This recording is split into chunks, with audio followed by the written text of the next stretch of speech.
Thank you, ma'am. Thank you. Hi, everybody. I know it was, oh, good. We're still getting some seats here. We're good. Welcome aboard, everybody. Thank you very much for being here. Nice and air-conditioned, not like outside. So I do have a few announcements, of course, as you might imagine, and then we will, the Imperial we, will take your questions. Thank you all for being here. I do appreciate it. Under the leadership of President Trump and Secretary Marco Rubio, the United States continues to pursue a clear-eyed foreign policy that prioritizes the safety, prosperity, and global standing of the American people. Last week, the department welcomed delegations from the Democratic Republic of the Congo and Rwanda to Washington to support implementation of the June 27th peace agreement, led by senior advisor Boulos. These discussions focused on regional security, cooperation, and economic development, critical pillars for achieving lasting peace and prosperity in the Great Lakes region. And today, Denmark, Norway, and Sweden announced they would fund an additional $500 million package of U.S.-made equipment for Ukraine. In addition, yesterday, the Netherlands announced it will fund the first package of U.S.-made weapons and munitions, including Patriot missiles, worth over $500 million. Together, these deliveries total over $1 billion of life-saving, top-of-the-line American equipment that, as noted by Ambassador Whitaker, will allow Ukraine to, quote, protect critical infrastructure and civilian lives while also staying in the fight until a lasting ceasefire happens. These commitments deliver on President Trump's initiative to facilitate billions of dollars in investment to the United States defense industry and create American jobs while ensuring Europe can ultimately defend itself long-term. Additionally, today, the State Department published a temporary final rule in the Federal Register. I know that sounds kind of bureaucratic-like for everyone watching at home. This is to implement a visa bond pilot program under the Immigration and Nationality Act, consistent with Executive Order 14159, beginning August 20th. Nationals of Malawi and Zambia applying for B1, B2 business and tourist visas will be required to post a bond of up to $15,000. This targeted common sense measure reinforces the administration's commitment to U.S. immigration law while deterring visa overstays. Now, turning to our disaster response for the Philippines. With $250,000 in funding from the Department of State, the World Food Program is transporting family food packs to flood-affected people across central and northern Luzon, with nearly 14,000 delivered to date.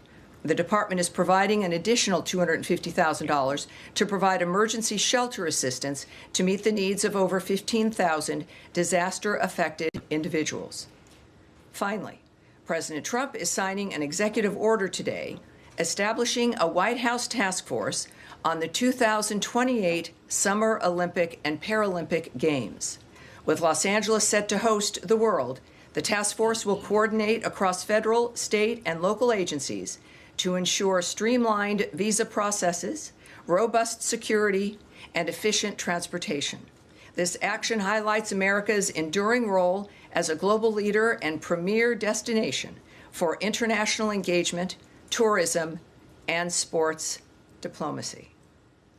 All right, so a bunch of stuff there. I am looking forward now to taking your questions. And we'll start here. Yes, ma'am. Nice to see you up here as opposed to further back. Welcome aboard. Very revolutionary. And, you know, before you begin, I do want to announce everyone who is in the front row today. As we know, we have guests as well as regular attendees here in the room for our front row.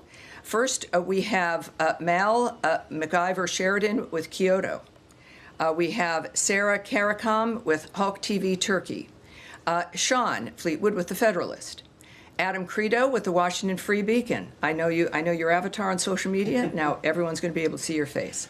John Lyons, or is it John or Kamen? Kamen, welcome aboard. Kamen Gok with ABC Australia. And Jacob with the Times of Israel. Welcome aboard. Nice to see you again. Saw you this morning. All right, everyone. So now again, Sarah, let's start with you. Thank you very much. I want to start with Syria. SDF military leader Mazlum Abdi recently stated that Syria should adopt a decentralized structure where all groups have the right to self-governance. He added that a centralized system has already failed.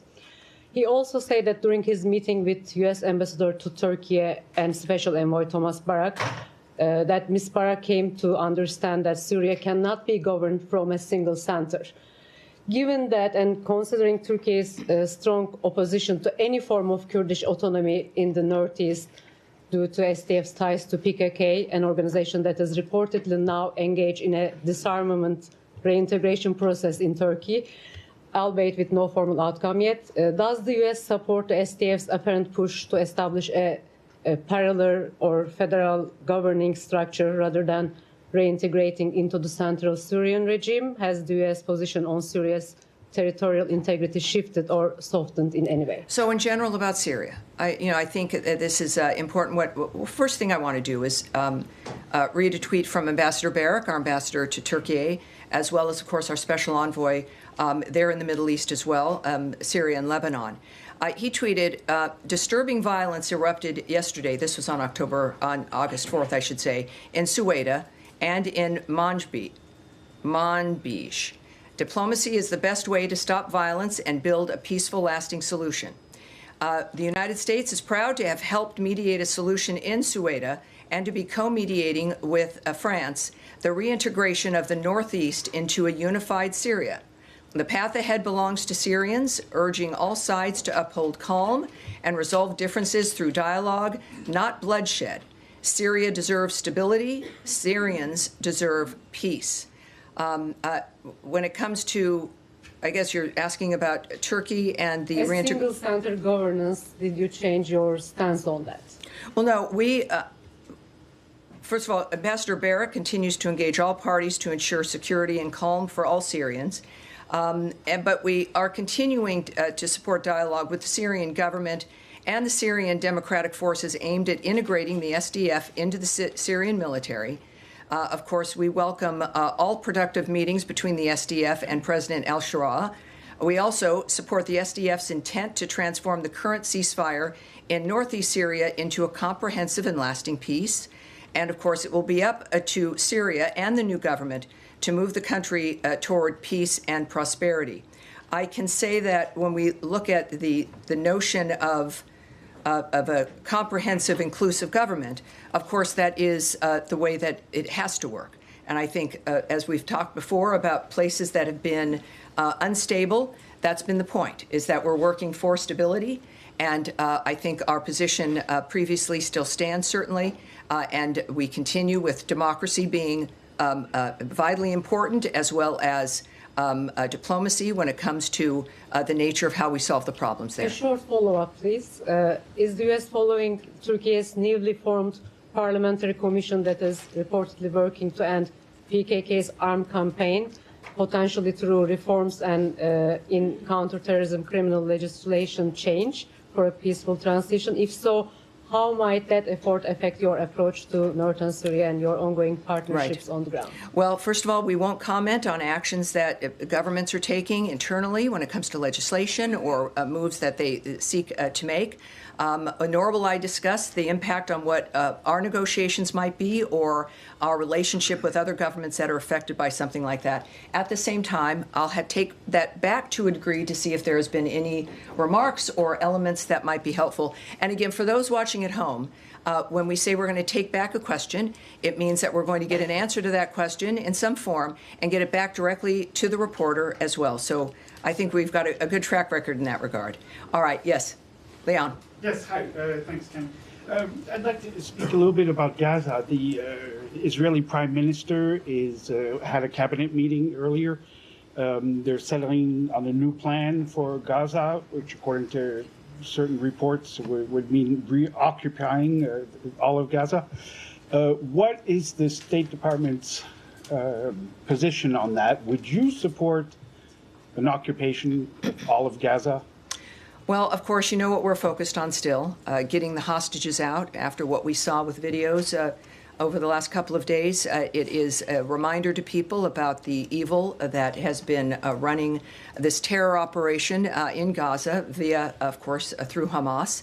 What I can tell you is that we would refer you in that instance regarding Israel's plans to the government of Israel. And regarding that reporting, again, reporting is one thing, real plans might be another. We are not in the business of interpreting statements from foreign governments when and if they're made.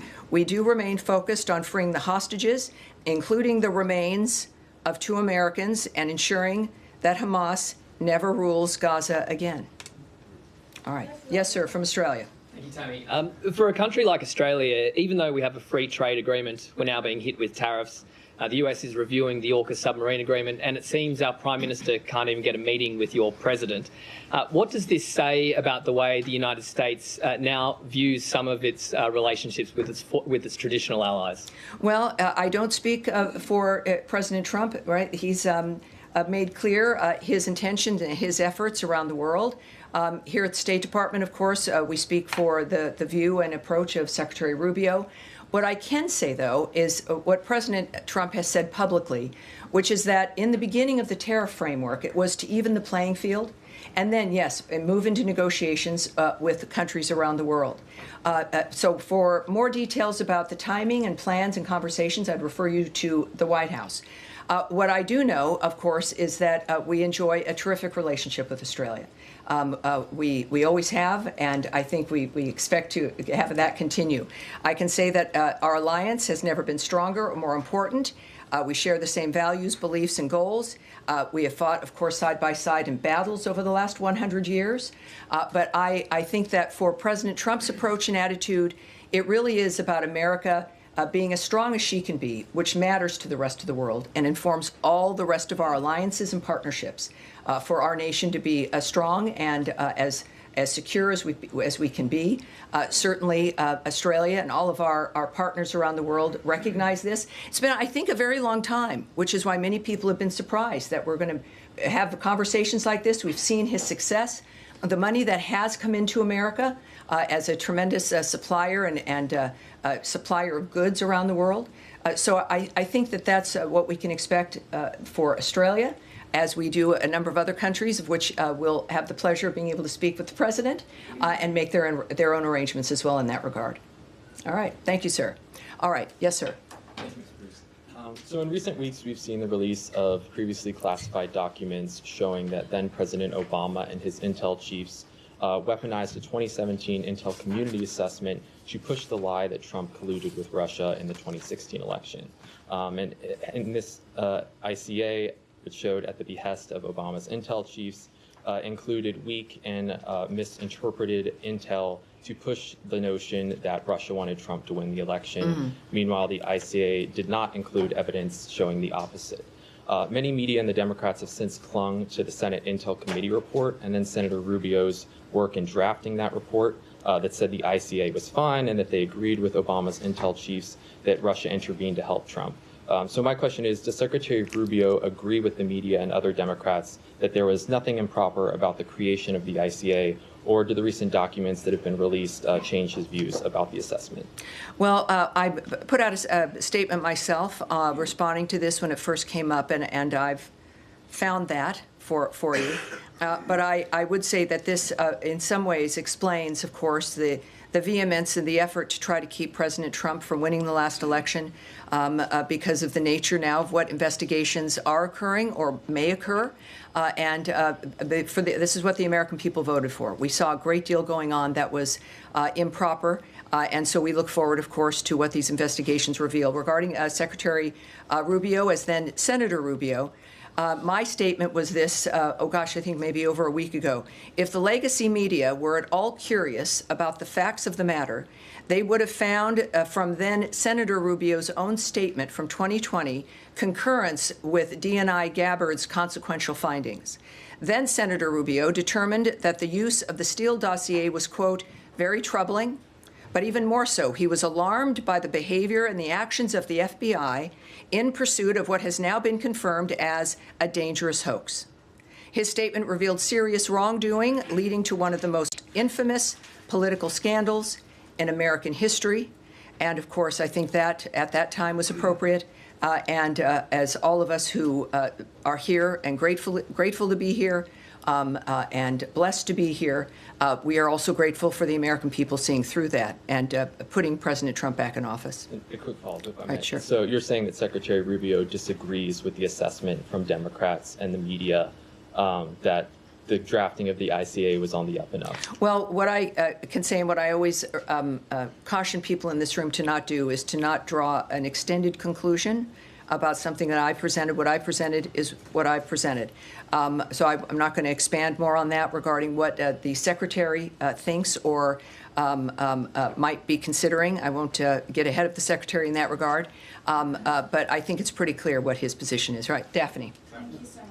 Just to follow up on my colleague's question on Gaza, Yes. have U.S. officials spoken with Netanyahu about this potential plan for a complete military takeover of Gaza? I won't remark on any conversations whether or not they have occurred. Okay, and then Axios is reporting that Witkoff and President Trump discussed plans for the U.S. to increase its role in providing humanitarian aid to Gaza. What will this look like, and how quickly will the U.S. act? I know Trump has mentioned food centers. Where does that stand now?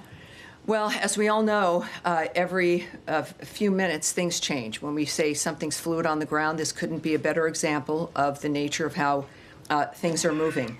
I can tell you that after the visit from Special Envoy Witkoff and Ambassador Huckabee, they went at the behest of the president, who wanted people on the ground to be able to report back to him exactly what was happening. Most of us, of course, are relying on reports from various areas. They have reported back to the president. What I won't do is get ahead of what the president will decide about what he's heard and the actions that he will decide to take. He will, obviously, he'll make that known to everyone. But what we do know, of course, from the beginning is that humanitarian aid has been at the heart of our action, not just for Gaza, but around the world. In my topper, as we call it, I mentioned, of course, our current standing with the Philippines and assistance there.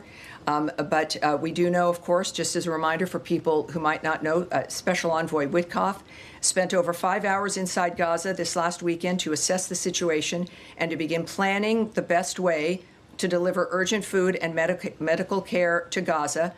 And while we don't have anything to announce at this point, obviously it's rather early regarding the end result of that, that still remains our priority. All right. Yes, sir. Thank you. Also on Gaza, Yes. the Free Beacon reported last night about mounting concerns about the Red Cross and its failure to assess the Israeli hostages that are still being held there, especially after Hamas's latest videos came out.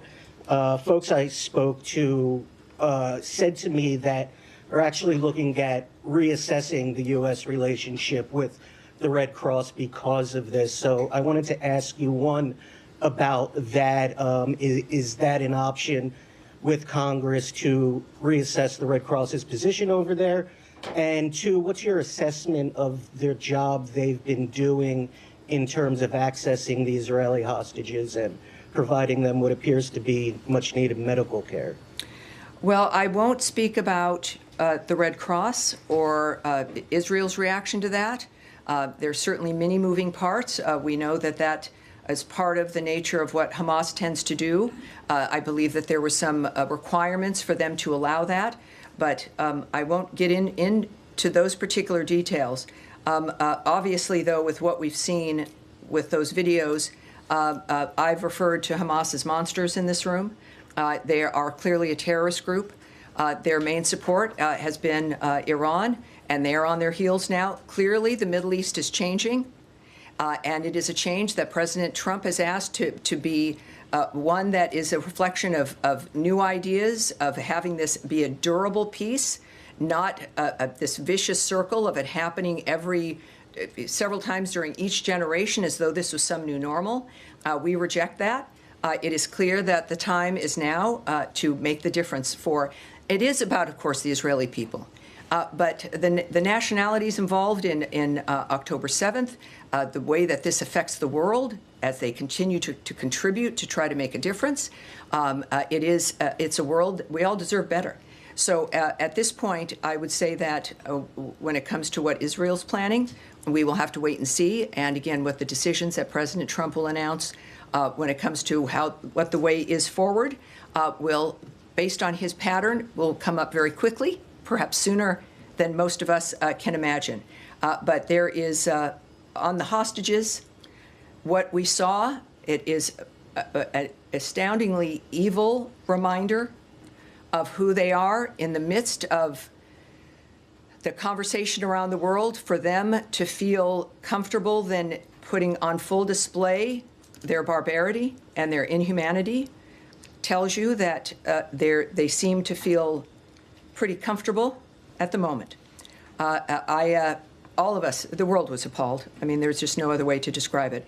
But our leadership clearly is involved in looking to the future, and that is one that the Gazan people deserve and that everyone in the world deserve. Andrea Mitchell. Thank you so much, Jenny.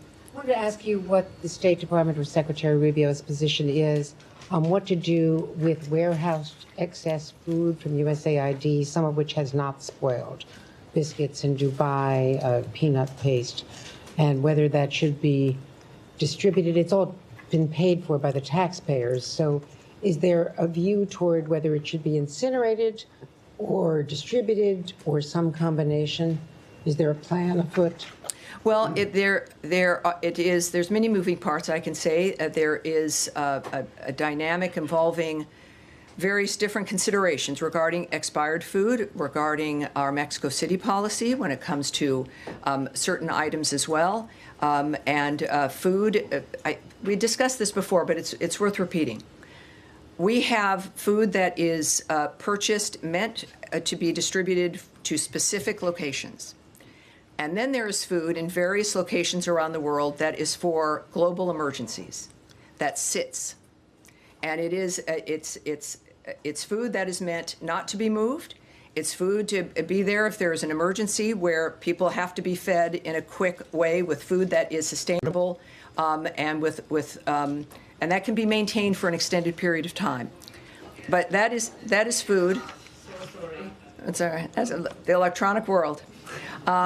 It's food that is meant to not be moved. But then there's food, of course, that is there, that is stored in certain places, that is meant for a location. And that moves out and it gets distributed where it should be. But if food is spoiled, it will be destroyed. We are not going to distribute food that is expired. If there is food that is meant for emergencies that has expired, we'll deal with that also accordingly. Is there any circumstance under which the State Department would countenance destroying unspoiled food for some reason?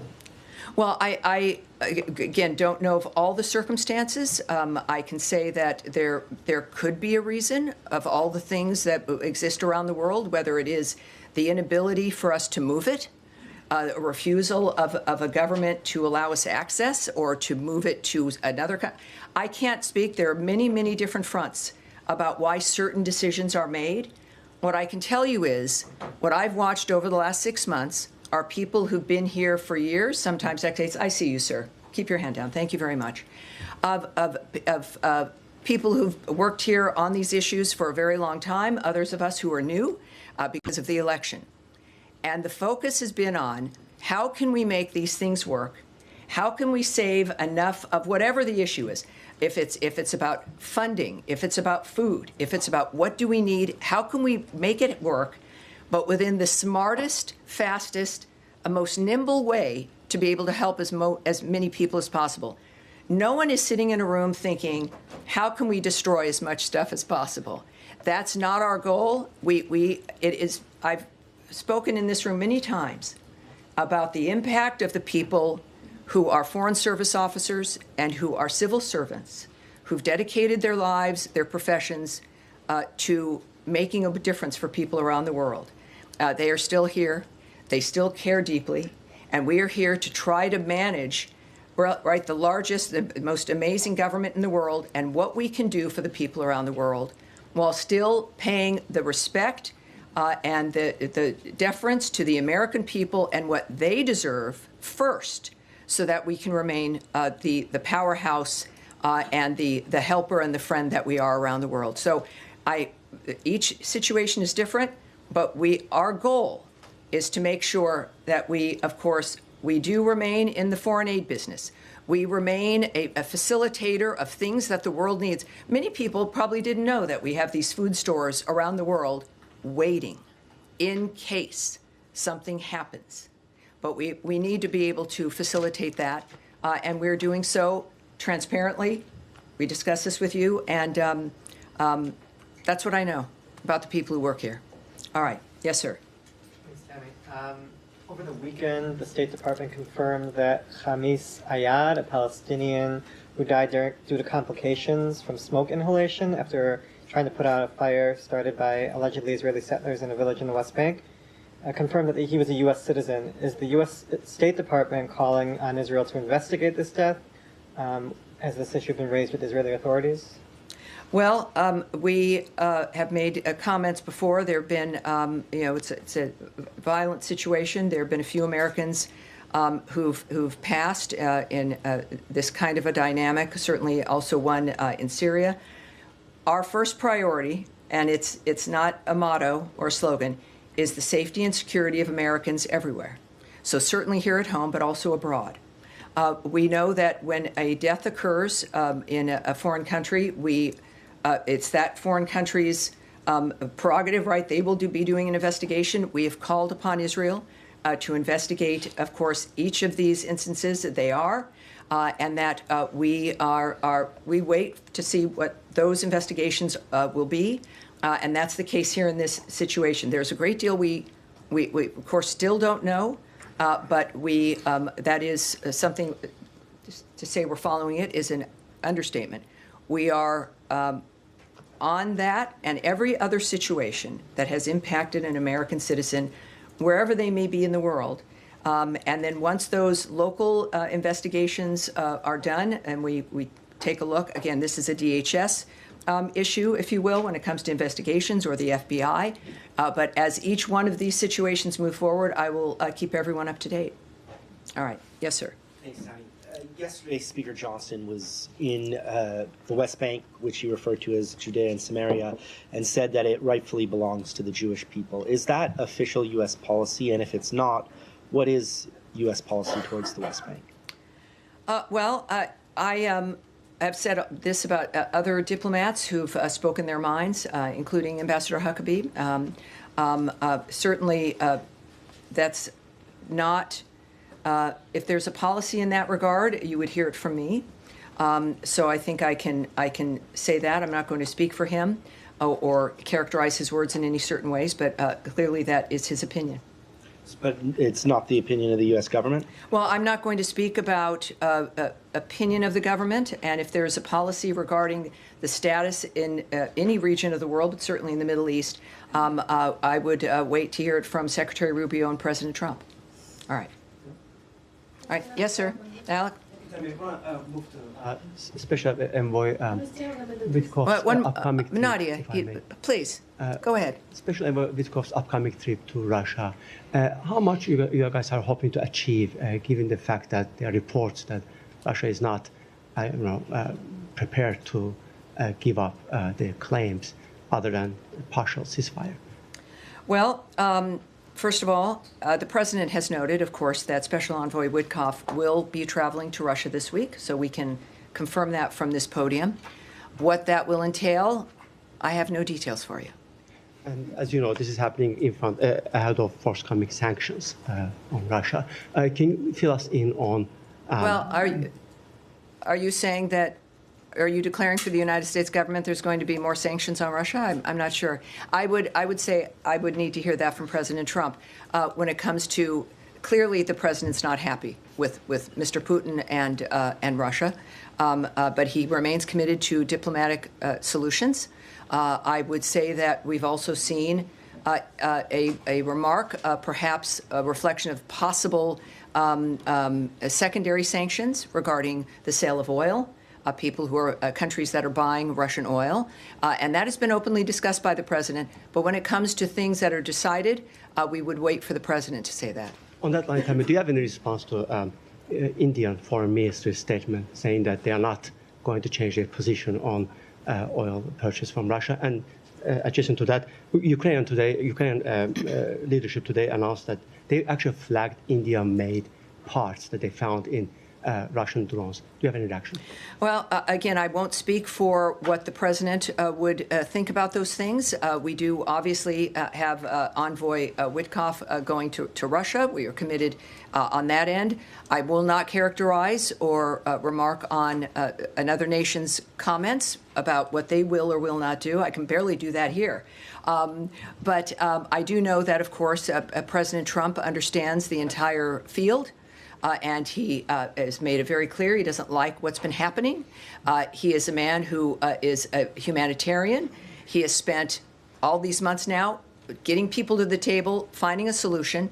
But he's a realist, and when he says something, and you can see where he's moving, he's very transparent. That is the voice that you need to hear from. So he is the guiding hand. And when it comes to what Russia is doing and those nations that are facilitating this war on Ukraine, it will be up to President Trump about how to respond. All right? Yes, at the end there. Tomorrow, August 6th, marks 80 years since the United States dropped the atomic bomb on Hiroshima. The U.S. ambassador to Japan will also participate in the event in Hiroshima. Do you have any comment on that? And what is the current administration's basic policy on nuclear weapons? Thank you. Yes, I do have a remark on that. Thank you, sir. So for tomorrow, 80 years ago, the United States and Japan concluded a devastating war in the Pacific. For 80 years, the United States and Japan, however, have stood shoulder to shoulder to safeguard peace and prosperity in the Pacific.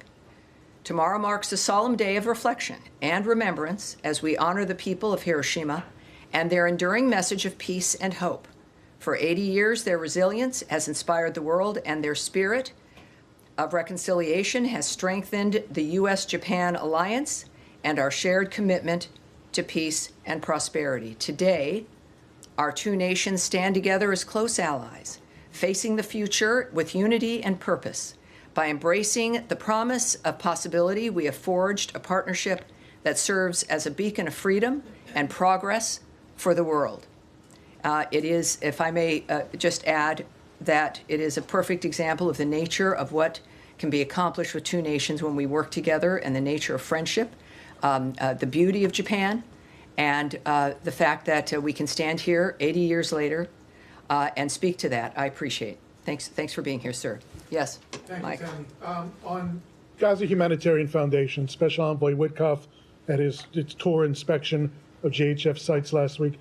We were initially told when the U.S. came aboard as a financial sponsor of GHF that there'd be an ongoing review, essentially to determine if the money is being spent in a wise manner. So a month on now, I guess, or a little bit more, can you point, I mean, beyond just the number of meals, and I know you say it's never enough, can you pinpoint down to a more micro level, A, B, and C is working really well, D, E, and F are areas of concern? Can you get into that assessment? Well, you know, I really can't. GHF could get into that, but I know the numbers get to be so big, it becomes something maybe that's not of interest. But it's over 1 million meals that have been distributed. I think that matters to the people that have been able to have those meals. And yes, he mentions the fact that it's never enough, because I remind people we don't expect it to be enough, and that's why we work to change the situation. I can refer you, though, also, again, to Special Envoy Witkoff's approach and his attitude, is that the visit was to make that determination about what else needed to happen in a framework that could be enough. And I've noted, of course, the only enough would be in an arena that was not a war zone, and where you could actually build and facilitate something that could serve the people of that region. Very quickly, President Trump remarked on Sunday evening he wasn't sure if Ambassador Waltz would be a member of the cabinet as the eventual UN ambassador, which was a change because Elise Stefanik was supposed to be. Secretary Rubio have a position as to whether he wants the UN ambassador to be in the cabinet? Well, I love when you ask me the questions that you know I can't answer. So I'm not going to speak to what the president is thinking or considering regarding the cabinet or what other elements might be involved. Nor will I talk about Secretary Rubio's opinion about what may or may not happen hypothetically. All right. Thank you. And now to Nadia. Thanks for your patience. Thank you so much, Tammy. I wanted to press you again on the Gaza plan. The president said clearly and many times that he wants to end wars in the Middle East, and I believe that's the secretary's position. Yes, that's true. How does Netanyahu's plan or proposed plan of reoccupying Gaza fits into this vision, considering that many people believe that without American weapons, Israel cannot carry with this war? So you have lots of leverage to advise Prime Minister Netanyahu whether to take this decision or not. Well, you know, what I do love is when you're in the Oval Office and you're able to ask President Trump a direct question, which you've been able to do, and it's been very impressive. That is a question for the president. I would say, though, that and I'm, again, thrilled to be here with his leadership, in that we've seen him display what his commitment has been, which is to stop the suffering, end the carnage, bring peace for the who wouldn't if you had the wherewithal to do it. Of course, that's what we're doing. I certainly won't speak to what Israel's plans are. There's been many reports. I'm not going to speak to news reports or what another government is planning or not planning. What I do know is that this government, the Trump administration, is focused on this. It's clear. This is what they intend to do. He wants this to end. He said that from the beginning, that the actions that we would take, it wouldn't be about months or years, about meeting to have meetings, and that there's resolutions. As a businessman, you've got to have a point where something is developed and produced and done.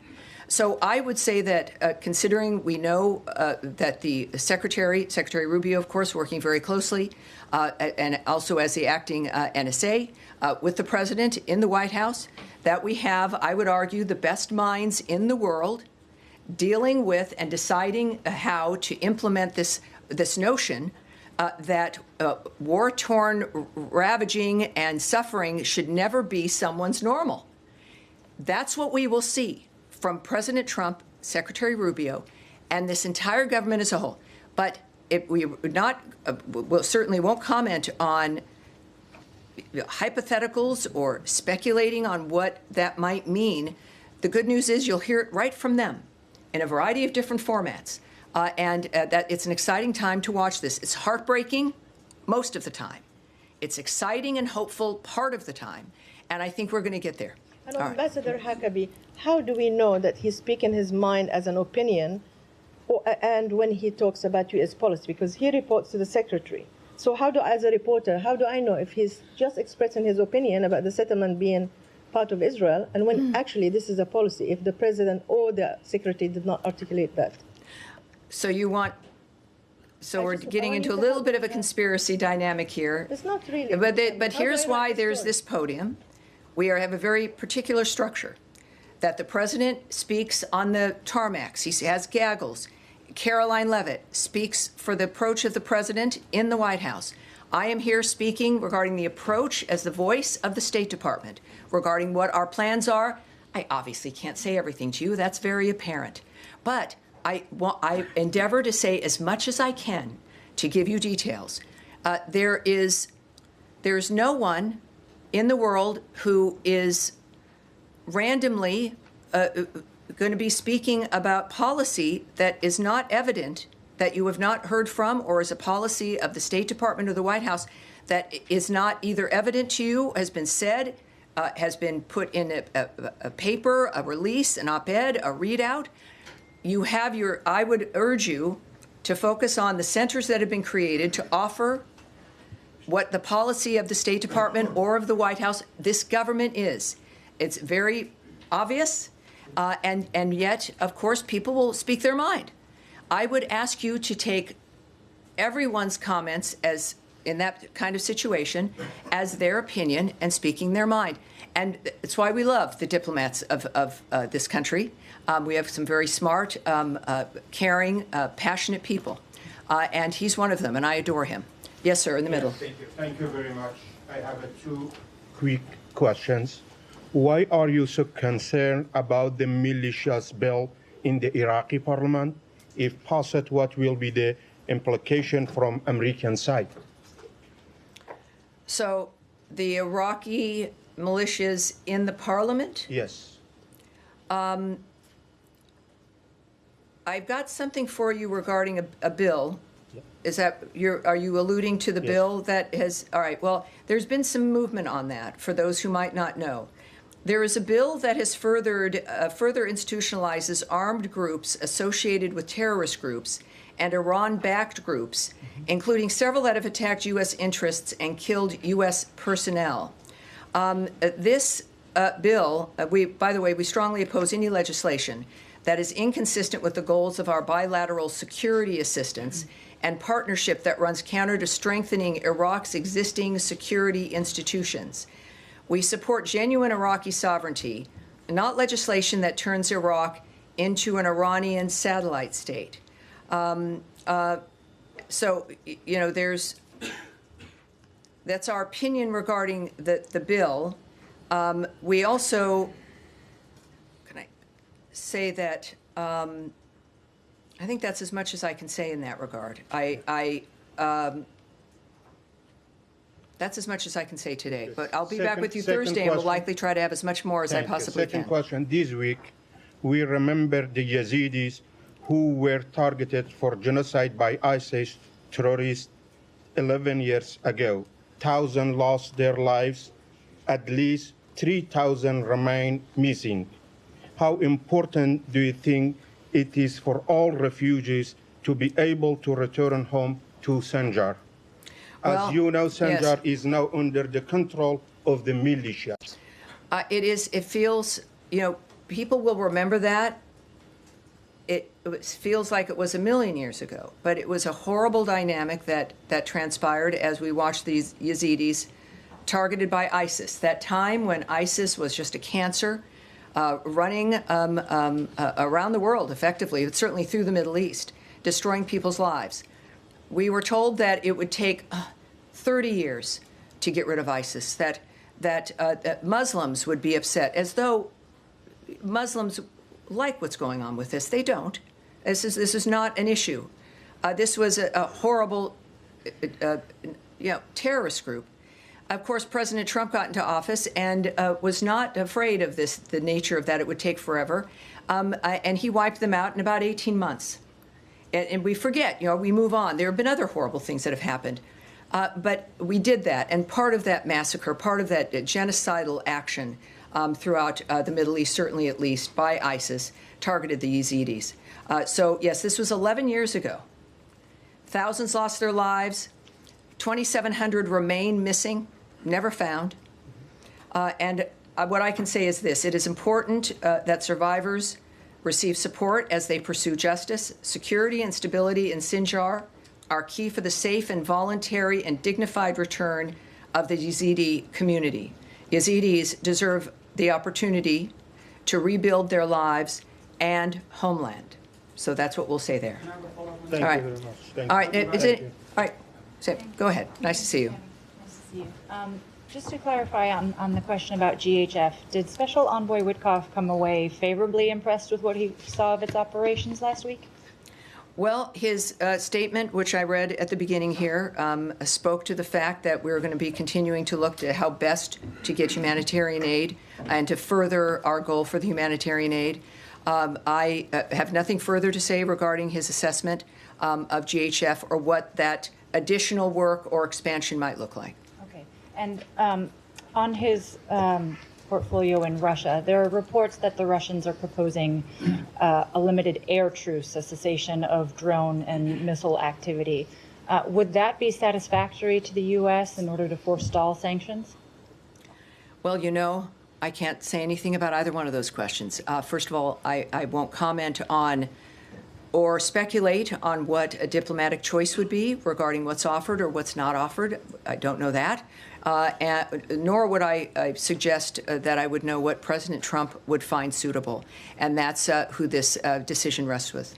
And on the purchases of oil, I think both India and China have indicated that they fully intend to continue purchasing Russian oil, whether or not U.S. sanctions are imposed. Is the U.S. seeking additional leverage in order to change Russian behavior, or what other levers is it going to reach? Well, we know there's, of course, there's sanctions. There's what's known as secondary sanctions, which is what we're talking about now, sanctioning a country or a company or others that might be doing business with a country that we have sanctioned in this instance. I know that President Trump, as we all know, has many tools in his tool chest. This is one of them. He has invested a great deal and will continue to, regarding the wars and the conflicts around the world to stop them. And as a businessman, he likes to use, understandably, the tools that can make a difference with countries. We usually, of course, that is about economy, the economics of what's happening. And that's a very specific approach. It's something every country can understand. It's a role that America can play. And certainly at the direction of President Trump, it makes a huge difference in what certain countries feel. Whether that's enough for him, what else he might do, I won't get ahead of him or speculate. All right. Yes, sir? On Iran, the Iranian government has established the Supreme National Defense Council. How does the U.S. see this? Does this show that the Iranians are getting ready for further escalation? And are there chances of future talks between Iran and the U.S.? Well, we are aware of the reports that they've set up this new defense council, following, of course, the 12-day war, the Iran-Israel conflict. And I have no further comment for you. Except maybe that. Yes. Yes, sir. Next to you. Yes. I was wondering if you have any update on the case of Saif al-Muslit, who was a Palestinian American, was killed a few weeks ago, last month to be exact. And Ambassador Huckabee said that he called on Israel to aggressively investigate the murder. If you have an update on that, and if not, you can get back to me anytime. But also, are there like any kind of communication between the U.S. government and the Israeli governments on stopping this from keep happening? Because apparently there is a pattern. Well, I don't have anything new for you, but the initial posture is strong and remains, which is our expecting to see an investigation that comes with results. And of course, we are constantly engaged with Israel. I can't speak to exactly what those conversations are or on what topics, but it's been obviously made very clear that we expect some information and a resolution to the nature of what occurred. And obviously, when we learn that, we will take further action. So I can't give you the details in this regard. I can tell you it should be a given that any place, and we've demonstrated this throughout the administration, throughout certainly Secretary Rubio's remarks and his actions, as well as President Trump's, that we are trying to stop conflicts. We are committed to ending carnage and death and destruction around the world for everyone, but certainly this is from a president whose America First policy recognizes the value and the importance of this country in increasing the value and importance of every other nation around the world. But that is, in our unique position as Americans in this country, reliant on the United States of America being as strong and as capable as possible, because the world has seen our nature, and that is to stop wars, deter them, try to have ceasefires, have peace around the world. And his commitment domestically, as you've seen, and a whole of government effort, not just around the world, but here at home, to make sure that Americans are safe everywhere, including at our border, in American cities and towns, in large urban areas, that Americans here in the United States, we deserve a better life. That is why President Trump was elected. It is what Americans voted for. But we also expect for Americans to feel that wherever they are in the world. So yes, I think it's safe to say, not that I've been a party to the conversation, that it's clear to the world that we expect Americans to be treated well, to be safe, and if something happens horribly, to have it be dealt with appropriately. That is, I think, the bottom line when it comes to when we say here at the State Department, the safety and security of Americans everywhere is our top priority. We're not kidding. and neither is the president, and neither is Secretary Rubio. That is it for today. Everyone, thank you very much. I appreciate it. We'll be back with you on Thursday. Thank you. Have a great day.